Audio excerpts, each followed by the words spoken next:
Friends, நம்ம இன்னைக்கு வந்து ஓரெழுத்து ஒரு மொழி பற்றின ஷார்ட் நோட்ஸ் பார்க்க போகிறோம். அதோட மீனிங் வந்து ஒரு எழுத்து தனித்து நின்று பொருள் தர்றது. இதில் தமிழில் வந்து 42 எழுத்துக்கள் வந்து ஒரு எழுத்து ஒரு மொழியில் வரும்.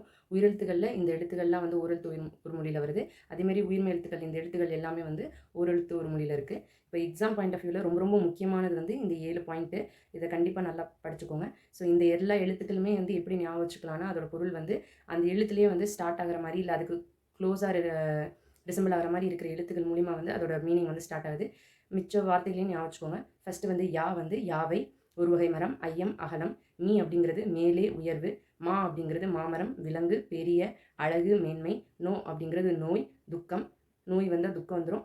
நோ அப்படிங்கிறது என்னென்னா நோவுதல். ஸோ அப்போ வந்து துன்பம் வருந்து அப்படின்னு ஞாபகம் வச்சுக்கலாம். கா அப்படிங்கிறது காவல் காவடி, சோலை அதாவது சோலை காவல் வச்சுக்குவாங்க, காவல் காப்பாங்க. தூ அப்படின்னா துன்பம், உன் இதெல்லாம் வந்து மீனிங். ஸோ இந்த மாதிரி ஞாபகம் வச்சுக்கிறதுக்கு இதை பயன்படுத்திக்கோங்க. இன்னும் மிச்சம் முக்கியமான வார்த்தைகள் வந்து என்ன அப்படின்னா, ஆ அப்படிங்கிறது வந்து மெயினாக யூஸ் பண்ணக்கூடிய வார்த்தை வந்து பசு, மரம். ஏ அப்படிங்கிறதுக்கு வந்து அன்பு, சிவன்னு அடிக்கடி கேட்பாங்க. ஐ அப்படிங்கிறது அரசன், தலைவன். அடுத்தது ஓ அப்படிங்கிறது வந்து மகிழ்ச்சி, மதகு நீர் தாங்கும் பலகை. இதெல்லாம் ரொம்ப அடிக்கடி கேட்கக்கூடியதை வந்து அண்டர்லைன் பண்ணியிருக்கேன்.